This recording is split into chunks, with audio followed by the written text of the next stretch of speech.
This episode is brought to you by 5 Bullet Friday, my very own email newsletter.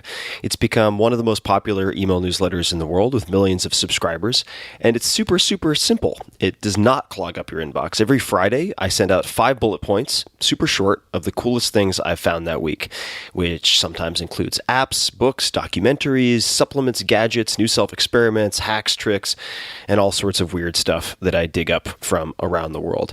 You guys, podcast listeners and book readers, have asked me for something short and action-packed for a very long time, because after all, the podcast, the books, they can be quite long. And that's why I created 5 Bullet Friday.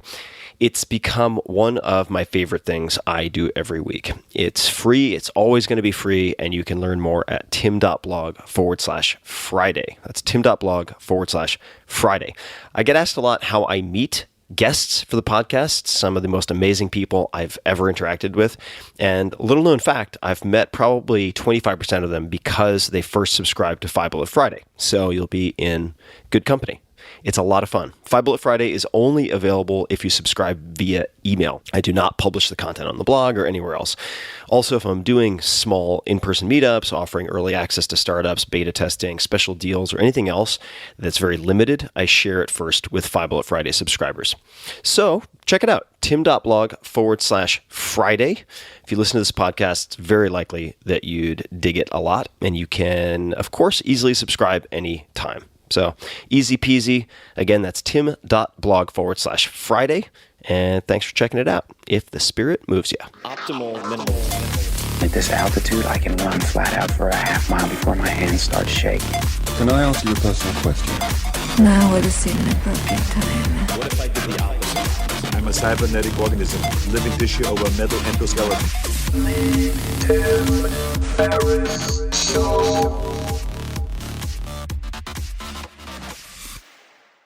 Hello, boys and girls. This is Tim Ferriss. Welcome to another episode of The Tim Ferriss Show, where it is my job to deconstruct world-class performers, to tease out the routines, habits, etc. that you can apply to your own life. You will get plenty of all of that in this special episode, which features an interview from my 2017 TV show, Fearless.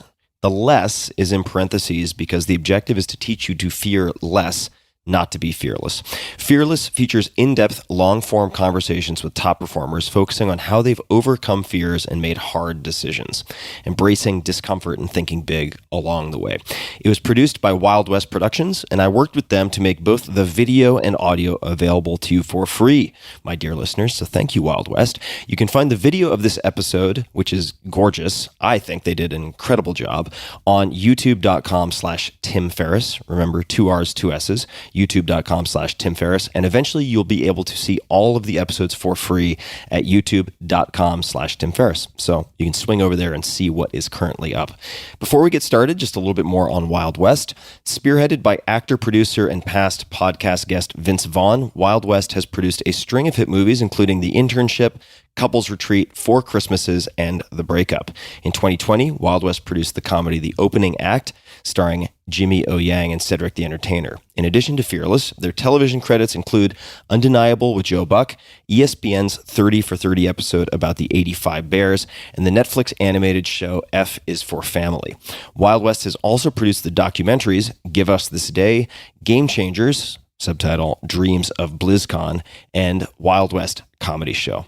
And now, without further ado, please enjoy this wide-ranging conversation from Fearless. I'm Tim Ferriss, author, entrepreneur, angel investor, and now TV host. I've spent my entire adult life asking questions, then scouring the globe to find the answers. On this show, I'll share the secrets of pioneers who have faced their own fears. We'll dig into the hard times, big mistakes, tough decisions, and how they got through it all. The goal isn't to be fearless. The goal is to learn to fear less. Welcome to Fearless. I'm your host, Tim Ferriss, and on this stage, we will be deconstructing world-class performers of all types to uncover the specific tactics and strategies they've used to overcome doubt, tackle hard decisions, and ultimately succeed. By show of hands, how many people here wait for, say, the morning paper to get their sports scores? It's a big fat 0. How many of you can remember when television wasn't available 24 hours a day? Anyone? All right. Of my generation or a little bit older? Got a few hands. And when I say Bristol, Connecticut, what do you think of? After meeting my guest tonight, you'll associate it with one thing, and that is sports. Against all odds, he set out to change the course of television and the status quo as we know it. And in the process, he created one of the most iconic and recognizable brands in the world. Please welcome the founder of ESPN, Bill Rasmussen.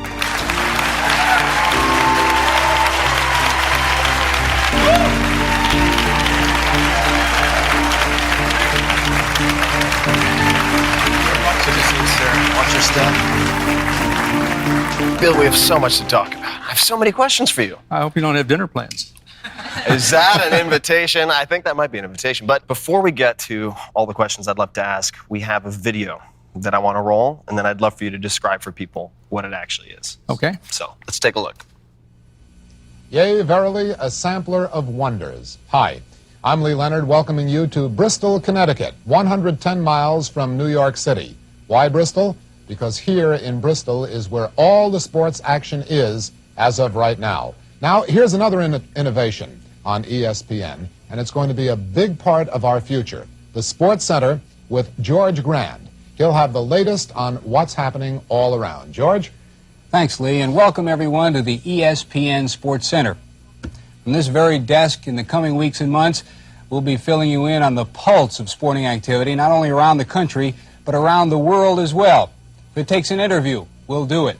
If it takes play-by-play, we'll do it. If it takes commentary, we'll do that too. That's the way we'll function from the ESPN Sports Center, and we'll be filling you in on further updates as the broadcast progresses.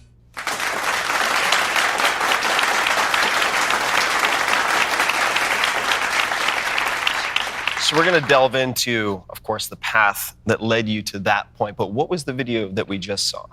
That was opening night, and the first words that were not there were about if you're a fan. We do have that. So I can give it to you right verbatim if you want. Let's hear it verbatim. Yeah, let's go with that. I'm ready. Because we were pretty involved that night, as you might imagine. If you're a fan, what you'll see in the next minutes, hours, and days to follow may convince you you've gone to sports heaven. Beyond that blue horizon is a limitless world of sports, and right now, you're standing on the edge of tomorrow. Sports, 24 hours a day, 7 days a week, from ESPN, the Total Sports Cable Network. That was it.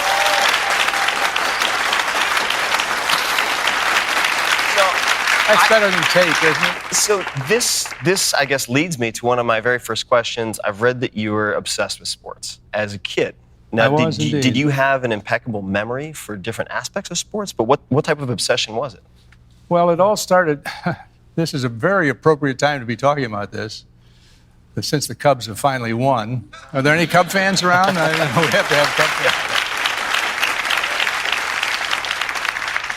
My grandfather actually saw all 6 games of the 1906 World Series when the White Sox beat the Cubs, the only All-Chicago World Series ever. And he talked to me about baseball and the White Sox, because I was living on the South Side, from a very young age. And before I knew it, I had a glove in my hand and a ball in my hand. And by the time I was in the 5th grade, I was playing in organized games. And I've always been obsessed with it. And for some reason, I have a memory for statistics. And I can, we can talk about the Cubs or the White Sox or whatever, and names stick in my head from days when I was living in Chicago, and the Cubs didn't have Chris Bryant at third base. They had Stan Hack at third base, and they didn't have Rizzo at first base. They had Phil Cavarretta at first base. I mean, and it's just always been there. I don't know why. And do you remember your first baseball game that you saw on television, or your first media experience on television or otherwise? It was 1947. The Yankees were playing the White Sox, and my father, I had played a game somewhere. My father said, let's stop. I want to show you something, because one of the local establishments, quote unquote, had a TV, and that was 1947. Must have been WGN probably doing the game. The picture was about this big, and it was in a cabinet about as big as the dresser in your bedroom. So it'd be like if you took your smartphone and just put it on your wall. That's sort of that's basically what the TV looked like. Yeah. That's about it, size-wise. Tell me a little bit more about your father. He was always encouraging. He encouraged all of us. We were all going to get a college education. I was the first one in the entire family. He was the 11th of 11 children, and I was the first one to get graduate from college, and always 100% supportive. But I'll tell you, he was a real taskmaster. And the deal was my two brothers and sister used to come with me. We'd pile in the car if I was playing game because we're all going to support Bill, and that was great. And if I got a hit, we would all get a soft ice cream cone on the way home. So I had a lot of real supporters on the side, on the sideline. My two brothers and sister. And if I didn't get a hit, my father would drive the same route, and he wouldn't even take his foot off the gas. He'd drive right by. And my brothers and sister would just be all over me. What did you do? Why didn't you? You should have run faster for this. You should have done that. Why did you swing and miss? Why did you strike out? How old were you at the time? This is just kind of paint a picture for us. I'm in the 14 or 15-year-old age, yes. So that's a very, maybe I'm just projecting here, but at 14, 15, 16, I hadn't found my footing in the world. That type of pressure would be, I didn't think not terrible, but just a real thing to consider. Did that affect how you played, or did you say anything to yourself before you played? I just always want to get a hit. Everybody wants to get a hit. Everybody wants to bat 1,000, yet nobody can. Yeah. It's just the way it is. And some days you go 4 for 4, and some days you go 0 for 4. And if we jump to college, what did you think you were going to be? When we were in college, the only thing we all knew was we were going to go on active duty in the service. There was no thought about what was going to happen next. And that was literal. Our choices were, unlike many years later, we did have choices, 4 choices. Do you want to be called to active duty September 15th, November 15th, January 15th, or March 15th? That was it. Wow. Turns out they didn't really mean that. They just took you when they wanted, and my name came up in November. And do you know how hard it is? You've graduated from college. You want to go to do something, work gainfully somewhere. And they say, well, what about, actually, I have to go on active duty on November 15th. No jobs. I graduated on June 6th, and I ended up actually being I'm not even sure what you call it, but I was unloading trucks of produce at night at the local grocery store. That was all. You couldn't get a job. But nobody minded because that was what we had to do. That was during the Korean War, of course. Now, if you hadn't been during wartime, had you thought of, or was baseball even a prospect? Oh, yeah. I was going to play third base for the White Sox. Whew. Man, look out. I was going to do it. But you don't mean that as, say, a third grader saying, someday I'm going to be a professional baseball player. You actually had the chops. Oh, no. I was going to play. That's all there was to it. I could run and field. And one summer, we were playing a summer league, and an unknown then and now could have been record was I never got caught stealing the whole season. And so we were in the last game of the season. I thought, if I steal one more, I didn't have to run. I hadn't been caught all season. If I get one, always want to get one more. That's going to be pretty cool. End the game, end the season. Nobody's ever done that. Man, I had second base stolen, and I said, I've done it. I let up for 1 second. Whap. Ball was there, and I was gone. I was out. From that moment, and I can feel that moment right now, sitting here talking to you, Tim, I let myself down, and I've never done that. I want to go all the way through the finish line every time, and I think of that lesson, and I thought about that in business. I thought about that when I was in the Air Force, and sitting here today talking to you. Just keeping your eye on the ball. Keep your eye on the ball. Keep focused. Never let up until you've accomplished what you want to do.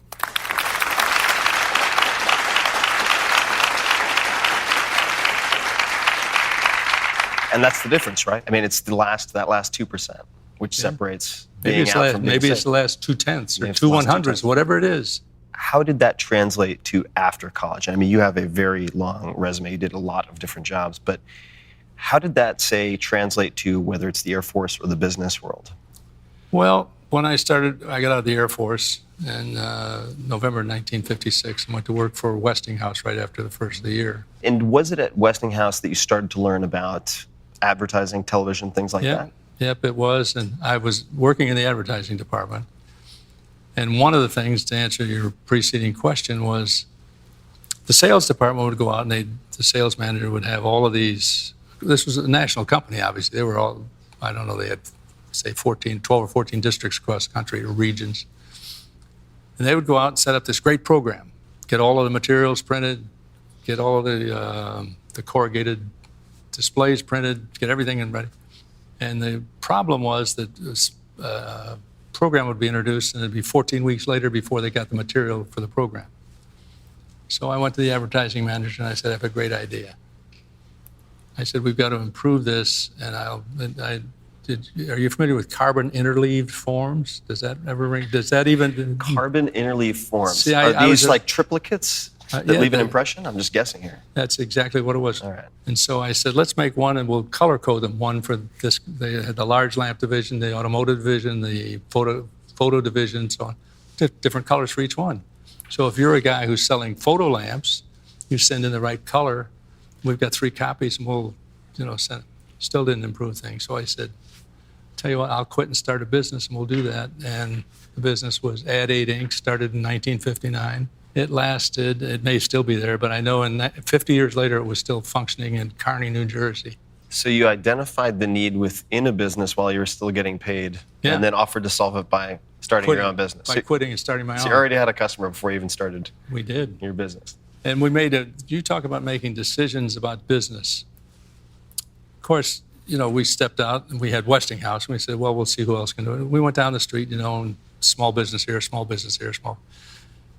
Decided that wasn't the way to go because small businesses are more of a pain in the neck to take care of and try to collect your money really tough. Whereas Westinghouse, the end of the month, check arrived automatically. So we decided we would stop talking to the little businesses and we went to General Electric, we went to S&H Green Stamps, which was a big company at the time, General Foods, all the big companies. They said, great idea. And you know what? Never had a default after that. So we learned another lesson. Do business with people who are good business people. And actually have the funds and the budget. To make it work. This became a gigantic operation. I mean, it seems like it was an immediate hit. And how did you segue then from this to broadcasting? This was pretty repetitive every day. You go in and you have a big order and you fill it and they pay you and so on. And I was getting old. I was approaching 30. I didn't want my life to go by without something. Well, when I found out I couldn't play baseball, I decided that I could become a broadcaster.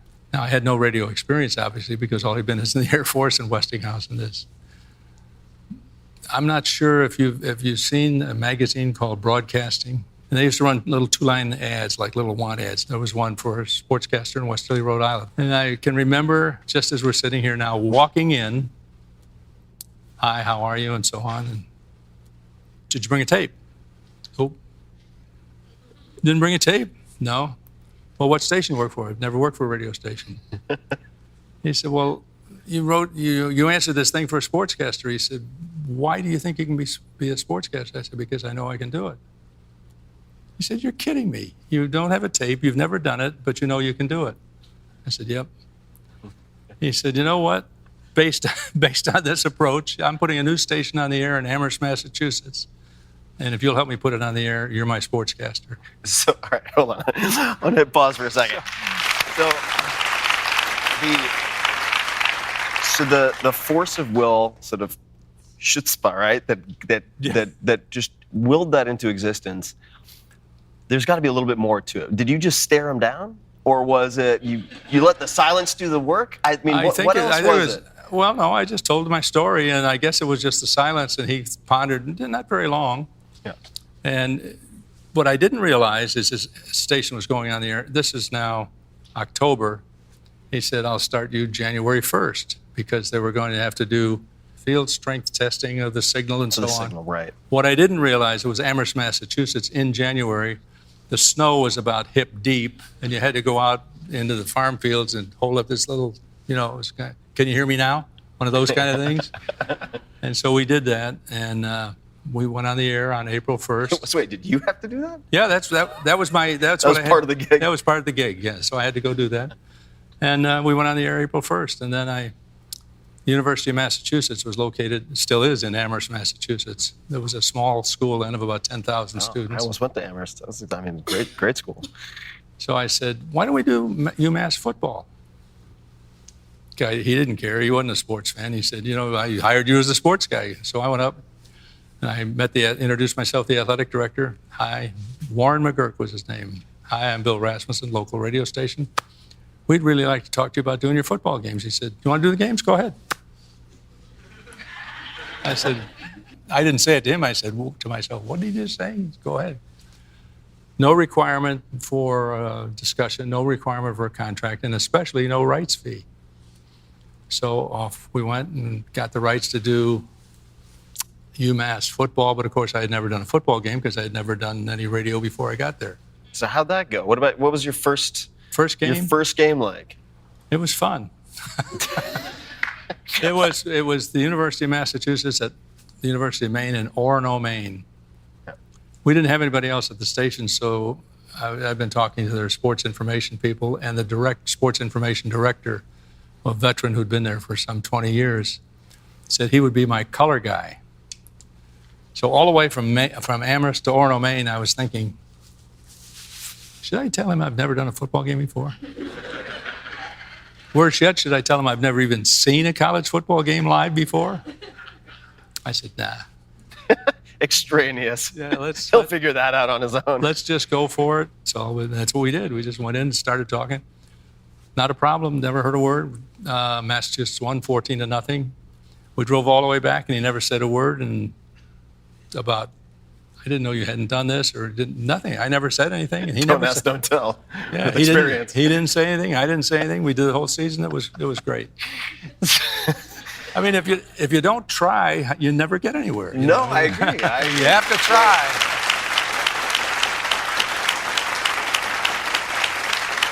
When I do something new, I like to try a lot of new things. I'm a novelty seeker and very frequently unqualified for whatever it is that I'm trying to do. A very good friend of mine said once, a very successful investor, he said, if I always did what I was qualified to do, I'd be pushing a broom somewhere. And I really believe that. At the same time, I get a little nervous maybe before doing something, especially publicly, that I haven't done before. Did you have any type of, what is your self-talk like, if anything? I mean, what does that I just warm-up look like? It's kind of like a movie in my head. I know it's going to work. I've already seen it up here before it happens. You're visualizing it working. Yeah. You have to prepare. And I do that to this day if I'm going someplace to do something that requires specifics. I'll know all those specifics, frontwards, backwards, and all of those specifics around it before we get started. Mm-hmm. And as you mentioned earlier, for some reason, I've been blessed with a really good memory. Well, it's a powerful asset to have also. I mean, just as in terms of types of memory for your chosen field, it was a very nice. It was a very good one, yeah. And you've winged it a fair amount, which I mean as a compliment, with preparation. Not a fair amount. A lot. A lot. Okay, all right. I won't hedge. I think a lot of people who are watching might think, oh my God, this guy is just exuding more confidence than I've seen in every extended member of my family combined. So they might say, well, this guy has no weaknesses. He's never had any self-doubt. What is one of those things that wasn't part of the highlight reel? Well, getting fired is always kind of a traumatic moment. Is there a particular getting fired? Well, the one that's most particular to me was getting fired. I was with the New England Whalers of the World Hockey Association for 4 years in the mid-'70s. The World Hockey Association had been around for 4 years, and they'd been in the playoffs, won the championship 1 year, and were in the playoffs. And in 1977, 78, they missed the playoffs. And you know, when a team misses the playoffs after all that success, they have to have some changes. They fired everybody in the front office, me included. None of us had, by the way, skated one stride for the team that lost all those games and missed the playoffs. That was it. That was Memorial Day weekend. Following week, I was supposed to do a TV show to talk about the Whalers' past and the Whalers' future with a guy in Hartford. And I called him and said, Ed, you probably don't want to talk to me because, and he said, yeah, we're going to do the show. I said, no, I don't think so because I was just fired. He said, well, you got to come down and talk to me. I don't have anybody else to talk to. So come on down. So I went down and saw him that first week in June. We began to talk about maybe doing some Connecticut basketball or maybe why not the whole state of Connecticut? Why not add Wesleyan and Yale and Fairfield and so on? And that was a really great idea. I mean, there was no Big East then. So he said, okay. So right away I said, okay, we got to figure out how to hook them together. I knew how to put a network together because the telco, I'd done it with radio in Massachusetts and with the Whalers and so on. So I called Snetco, Southern New England Telephone Company. And the guy's name was Bill something. I remember that. I can't remember his last name now. But I told him what I wanted to do. Connecticut had all of 5 cable systems operating. That's all, 5. I said I wanted to hook them all together so we could do a broadcast from one point to all of them at the same time. How much it's going to cost? Simple question. Put them together. Tell me how much it's going to cost. And he said, well, you're getting a cart ahead of the horse here. He said, it's going to take us some time to put together, and we have to go through and do an evaluation or something. I said, well, how long is it? I'm thinking it's going to be, 48 hours, I'll have an answer. He said, well, it takes about 18 months to do this. I said, it takes what? He said, 18 months. So I went back and said to Ed, this isn't going to work. It's going to take 18 months. He was officing at the Plainville, Connecticut branch of United Cable, was headquartered in Denver. And the general manager heard us talking one day, and he said, you know what? He said, I don't know about that idea of yours of hooking all the cables together. He said, but here's something you might look into. RCA has got this thing called a satellite. Nobody seems to know much about it. But I've got the phone number for RCA Americom in New York. I'll just give it to you, and you call them and you figure it out. So I said, I'd like to speak with someone about an RCA Americom about time on one of your satellites. Oh, yes, sir. Wait a minute. I'll get you somebody. The guy came on and said, Al Perinello, may I help you? I said, yeah. I briefly described what I want to do, and he said, where are you in Connecticut? I thought, wow, this is pretty good. Told him, and he said, I'll be up there tomorrow morning. Now, we didn't have an office. Where's he going to come up to? So, this is another one of those, what do you mean you don't have a tape situations? So we went down, and I talked to the vice president, who gave me the number. He got me into it. So yeah. I said, can we use your conference room? Very nicely appointed conference room. They spent a lot of money putting it together. And he said, we have a company policy. I have to charge you for it. And I thought, oh, boy. He said, will $20 be too much? So I gave him a $20 bill, and we had the conference room, and he came up and he explained everything. And at the end of his whole presentation, he said, there's one thing that we used to offer, but we don't anymore, because nobody has ever been interested in it. 24 hours a day, 7 days a week, and it's a 5-year contract, $34,167 a month. Okay, and so he went off, and my son Scott and I started talking about that overnight. We called him the next morning, and it was really a funny conversation the next morning. So I didn't know the difference between satellite, transponder, and all that, jargon. So I just called and I said to him, Al, we'll take one of those. He said, one of what? That thing you were talking about. But you did just about what I did, because at my desk I went, one of those things, that transponder, that satellite thing we were talking about. And he said, you mean a transponder? Yeah, that's what I mean. And that started it. So he said, you've got it. We'll paper it over, obviously. So that was all we needed. We went down into Hartford, the capital of Connecticut, incorporated ESPN on Bastille Day, July 14th, 1978. Off we went. So we've talked a lot about satellites, transponders, everything in between. I'll take one of those. So I thought it would be fun to bring up a video that explains how some of this works. Years ago, tales of Jules Verne and Buck Rogers were made of dreams and wild bits of imagination. Today, modern technology has taken those dreams and that imagination and turned it into a reality that allows us to bring a television picture into your home via satellite. The picture you're watching right now has been taken by a camera sent through some sophisticated equipment to this Earth transmitting station, which in turn feeds a satellite located 22,300 miles above the equator just south of Hawaii. Our cameraman takes a picture at a football stadium, for example. That picture is fed into our ESPN remote truck, out of the remote truck to an Earth transmitting station, up to the satellite over the equator, back down to an Earth receiving station, over a cable in your hometown, into your television set in your living room. All right. Technology at its best. So everybody got it? That was like virtual reality back in the day. All right. One take, too, by the way. That was the only take, because it was 6:30 and we were going on the air in 30 minutes. So they said, don't mess it up. Don't mess it up. Yeah.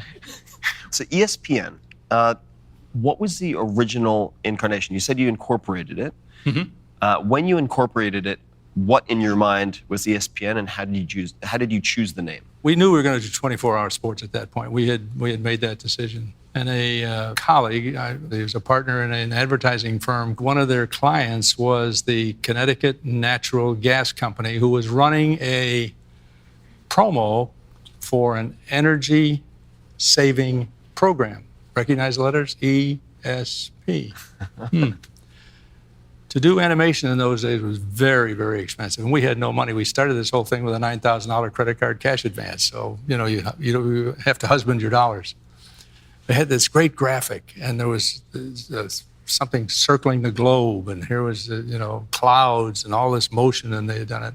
And it said ESP going around, and so he called and he said, I think you guys have a great idea. I'd like to come to work for you. And I said, we couldn't hire anybody.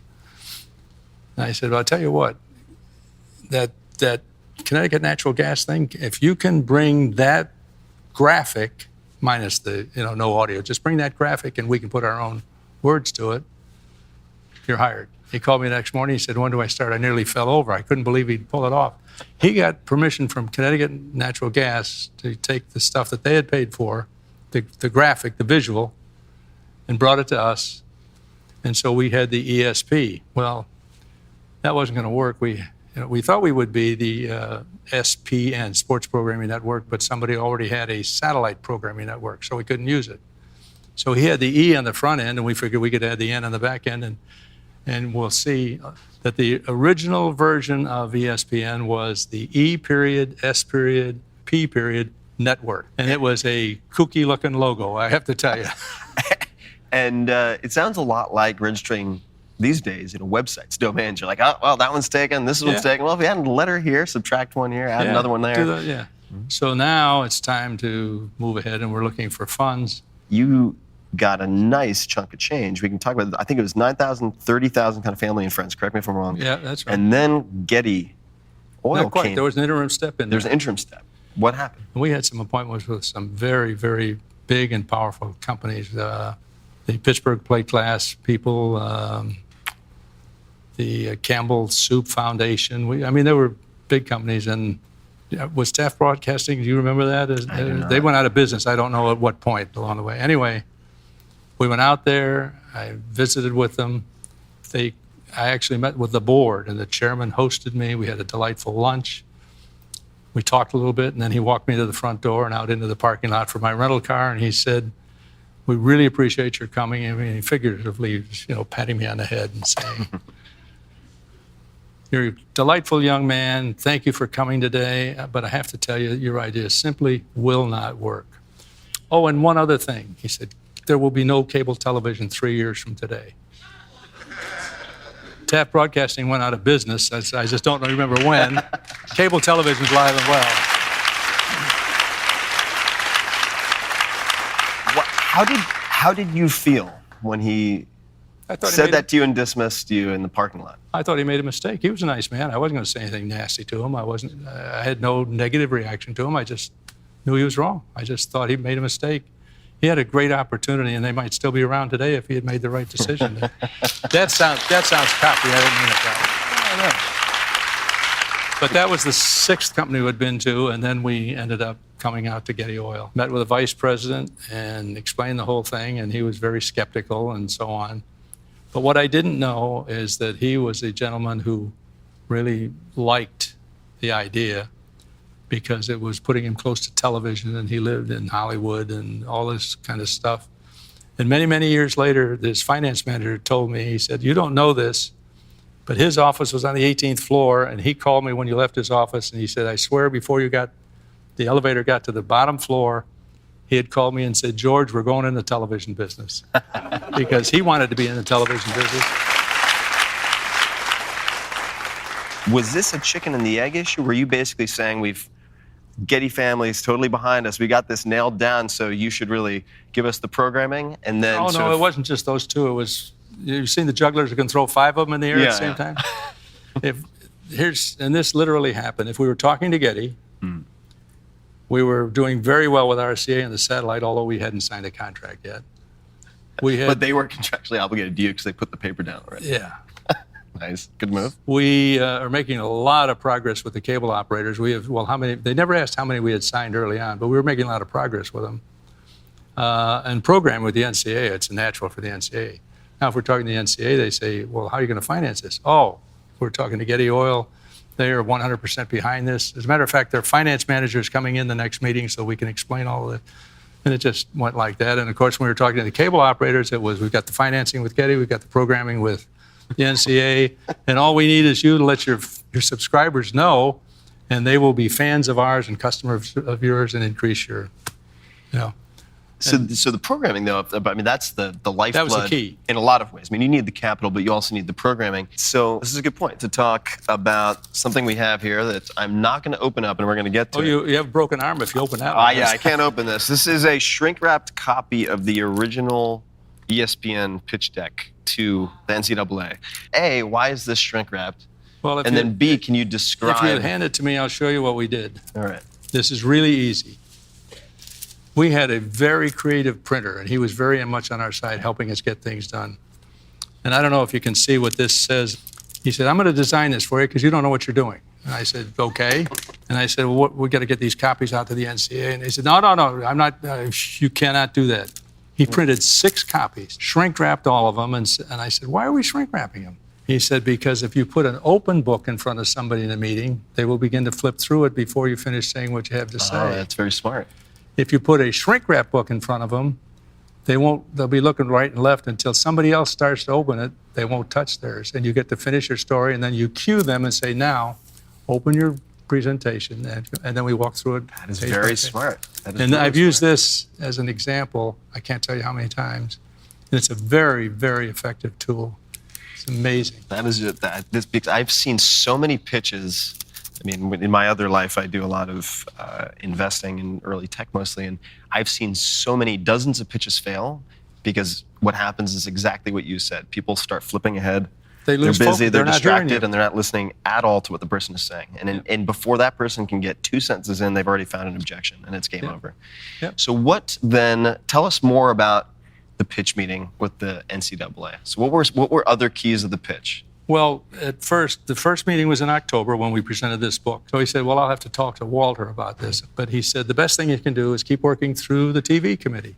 So we went to a TV committee meeting in October. We went to another one in December. We went to another one in January, and I'm getting tired of going to TV meetings. I've never seen Walter Byers at this point. I still haven't seen him.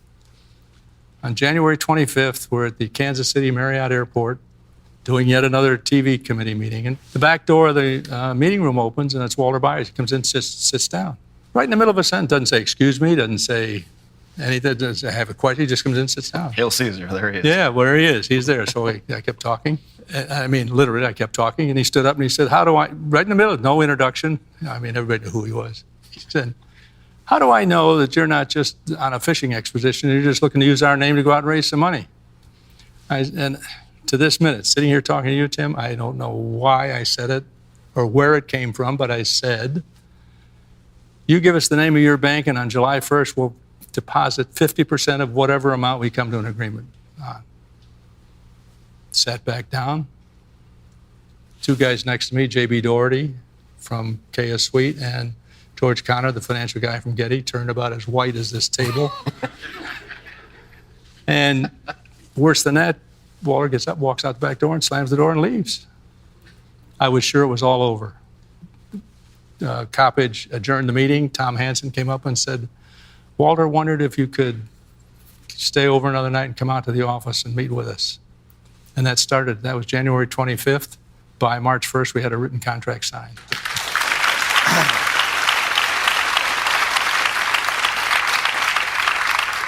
So let's talk a little bit about the launch itself. So you get these pieces of the puzzle arranged.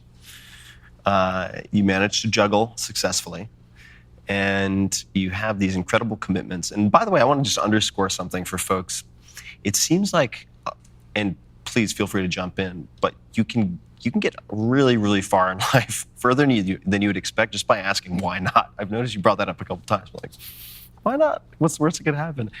And The launch, though, I really want to dig into. So between signing all of these folks, getting all these commitments, and your first air date, how much time elapsed? We signed the NCAA on March 1. Mm-hmm. We hired Chet Simmons from NBC. He came on board July 31st. We were signing subscribers, cable subscribers, multiple system operators all through that period.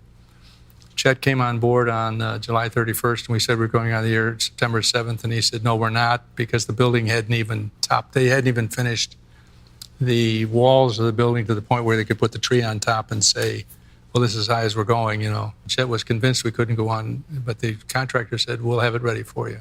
And they did. That's kind of a picture of what it looked like. Now, that looks like the same tie that we saw in that video earlier. Was that the same day? No. Well, yeah, we finished the building by 6:30. No, that wasn't the same day, but it probably was the same tie.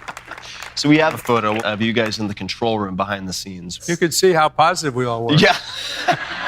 So what is the conversation happening in this room when you guys are doing this first broadcast? That particular moment, there wasn't a word being said.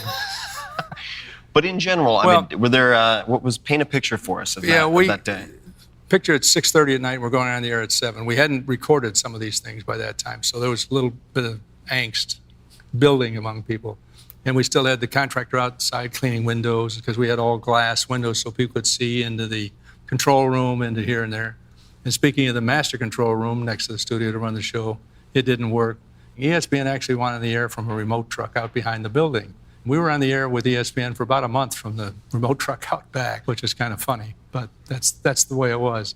What were some of with ESPN, some of the best and worst decisions that you made? I think the best decision was SportsCenter. Yep. I mean, you have to understand the context of the day. ABC, NBC, and CBS, they commanded 93% of the audience at 6:30. America, 93%. 93%. America tuned in to the evening news. And we said we were going to put SportsCenter on at 6:30. Well, what do you think the first reaction was from everybody outside of our enthusiastic little bunch? DOA. You're crazy. You're crazy. They have 93%. I said, but the other 7% will watch us. What do you mean the other 7%? Well, maybe they're sports fans. Fast forward many, many years, and I don't know what it is today, but I know it's under 15% watch the big three networks, and of course there are a lot more channels and so on. I don't know I know there are many nights that SportsCenter has, and depending on what's happening in the sports world, they produce some pretty big numbers. So you have a lot of hours to fill. 24 hours, it's a lot of hours. And so you had to, in some cases, really slot in a wide spectrum of different sports. So I thought it would be fun to take a look at just a handful of those sports. From Penn State University, ESPN brings you the NCAA Championship Fencing. So, we go into event number 3 of the day, Bruno, the Sabre. And this one's kind of a throwback to the old movies of the swashbuckling pirates and the Three Musketeers. Next, Division III Cross Country Championships. Enjoy. NCAA Championship Cross Country on ESPN. Today from the Duran Eastman Golf Course in Rochester, New York, it's the Division III Championships.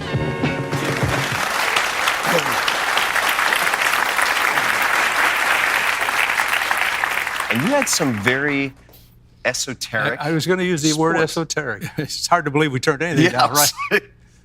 We had a group from New York City come to us and ask us what rights fee we would pay them to televise their New York City rooftop platform tennis league. Now, so you were receiving the pitch in this case? Yes, and we said, don't think so.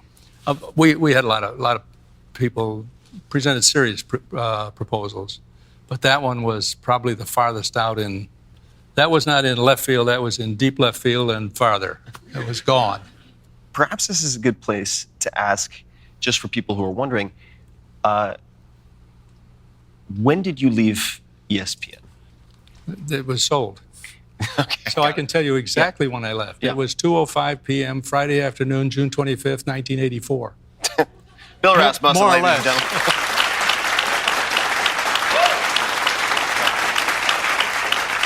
And the reason, they handed us a big check. Yeah, so from Memorial Day, 1978 to June 25th, 1984 was my active tenure with ESPN. Do you ever regret having left? Do you wish Not- you could have stayed longer? Not for a second. And I think of all of the things that have happened, the creation of literally hundreds of thousands of jobs for freelance people, for network people, for all the teams have their own networks now. And basically ESPN spawned all of that. And I'm really proud of that. I'm pleased. If somebody wanted to get good at negotiating or just pitching like this, do you have any particular recommendations for them? I know I have a few books that had a huge impact on me. I'll share what those are. But do you have any recommendations? I think, one, you have to know as much as you can possibly know about your subject. The other thing is, I don't have to know all the details about your business. What are your goals and what's your general business? Mm-hmm. I don't have to know all the details about my business. Where do we want to go and where do we want to take it? I'm not an engineer. I'm not a mathematician. I'm not an accountant. I'm none of those things. Mm-hmm. But I kind of have an idea to put the idea together and have a general knowledge of some statistics that make some sense. Well, you have a really good combination of a number of things. And I remember at one point reading an article by a gentleman named Mark Andreessen. So Mark Andreessen is a billionaire. He was co-author of the Mosaic web browser, so the first really popular graphic web browser. And he noted that most CEOs are kind of in the top 20% in 2 or 3 fields. But they're very rarely the Michael Jordan of just one thing. You have to have a few overlapping skills. And the good news is it's a lot easier. It's a lot easier to plan that and engineer that in your life than it is to try to aim to be that one Michael Jordan. Yeah. So the books I was going to mention for you guys, if you're interested, I found very helpful. Getting Past No, a little more realistic than Getting to Yes, in my opinion, and then Secrets of Power Negotiating. I would get the audio if you can, because you can tell with the cadence of Bill's voice and the delivery, there's a lot of nuance. Let's see if we can pull up some audience questions. This is from Lex. How does it feel to have captured the attention of so many people and our boyfriends and bring them together through sports? Well, it wasn't always that way.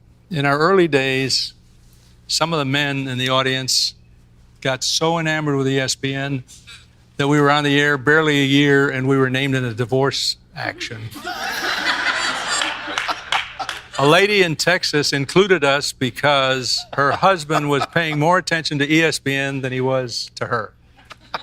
And when it arrived in Bristol, our general counsel, and our whole legal department was only one person, so our general counsel went, "Oh my, we're dead, what's going to happen?" And our PR lady said, "We want to spell her name right," and she put out a press release. and that turned out to be the first of many times. ESPN has been frequently named in divorce suits for alienation of whatever. I don't get it, but... Addictive entertainment. Addictive entertainment. Aside from family members, when you hear the word successful, who is the first person who comes to mind? Successful. Success is described in so many different ways. When I think back to my father surviving the Depression, getting 4 kids through college, coming through World War II, that was a success. Yeah.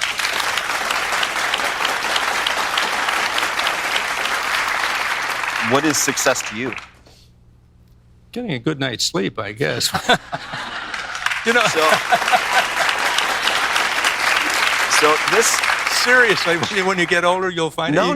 I do take it seriously because I've always had onset insomnia. And by the way, Jodie Foster, I think, has said success is sleeping well. Like it's a good indicator of what you're doing right or what you're doing wrong. Well, and you have so much more energy the next day to do more things. Do you feel like a success?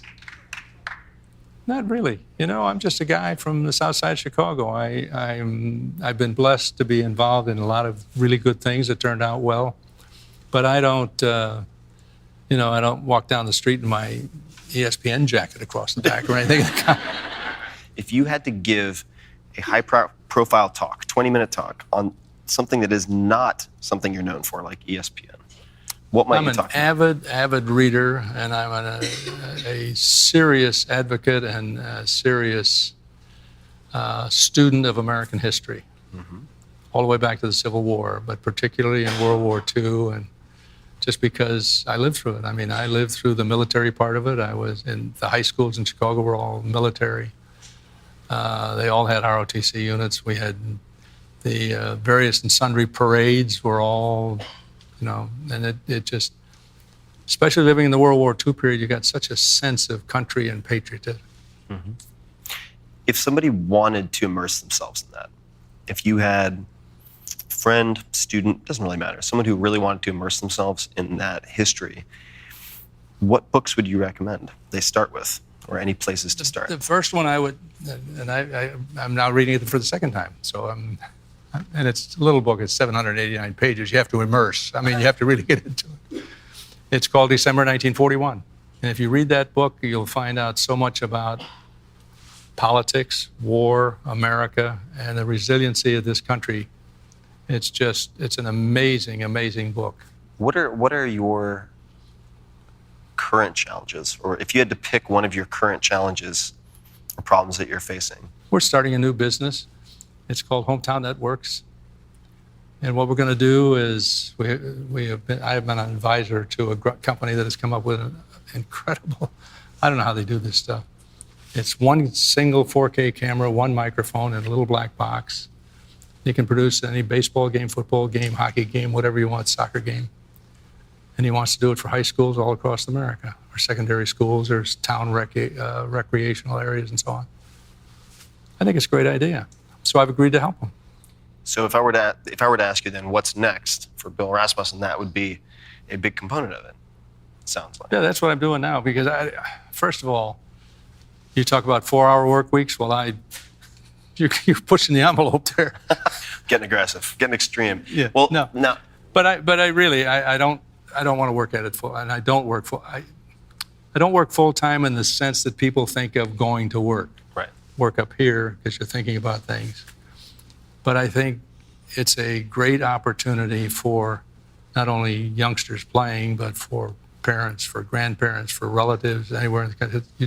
Because streaming goes anywhere in the world now. If I have a kid playing in Florida and you're living in California, and you say, "What's Sam up to today?" Tune in tonight. You can find him. You'll watch him. Make sure that all those people who are going to benefit from this learn all about it, and that's what we're doing. Know all about it. So I only have 2 questions left. If there's anything you would like to say as parting comments, recommendation, suggestion, thoughts for people who are going out on their own adventures, careers, maybe they're just getting started. So I think it's really simple. In my view, when I look at a new business, it doesn't get very complicated. It's a short business statement, hopefully mission statement, hopefully no more than 6 words, and then follow the facts, 5 facts. You need financing, advertising, content, technology, and customers, subscribers, customers. That's what we used in ESPN. I think the same thing works to this very day. You keep it that simple, you'll win. One of the patterns that it seems has come up a number of times here that is worth mentioning is that it seems like for the most important decisions, for doing the big things, the timing's never really good. Like, the timing's never perfect. There's always something not ready. There's always someone who's walking out the door. There's always a partner who's leaving. There's always something. So if you wait until the timing is perfect or when it feels really good, you're never going to be ready. You're never going to be ready. You just have to be ready. You have to move when you're ready to go, and everybody else has to catch up or walk alongside you, one or the other.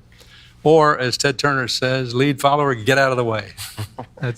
He's right. He's right to the point. So you guys are both to the point, and you like 6 words a lot. I don't know if this will end up being 6 words, but if you had a gigantic billboard and could put anything on it, and of course what I'm asking is really if you could get a short message out to a huge audience, what would you put on that billboard? ABC, NBC. ABC, NBC. See, I'm back to 6 words again. Yeah. And back to the 2 networks I work for. Always be curious, never be complacent. Oh, that's a good one. I like that. That's simple. ABC, NBC. Bill Rasmussen, everybody. He's not done. Hey guys, this is Tim again. Just one more thing before you take off, and that is 5 Bullet Friday. Would you enjoy getting a short email from me every Friday that provides a little fun before the weekend? Between 1.5 and 2 million people subscribe to my free newsletter, my super short newsletter called 5 Bullet Friday. Easy to sign up, easy to cancel. It is basically a half page that I send out every Friday to share the coolest things I've found or discovered or have started exploring over that week. It's kind of like my diary of cool things. It often includes articles I'm reading, books I'm reading, albums, perhaps, gadgets, gizmos, all sorts of tech tricks and so on that get sent to me by my friends, including a lot of podcast guests. And these strange esoteric things end up in my field, and then I test them, and then I share them with you. So if that sounds fun, again, it's very short, a little tiny bite of goodness before you head off for the weekend, something to think about. If you'd like to try it out, just go to tim.blog/Friday. Type that into your browser, tim.blog/Friday. Drop in your email, and you'll get the very next one. Thanks for listening.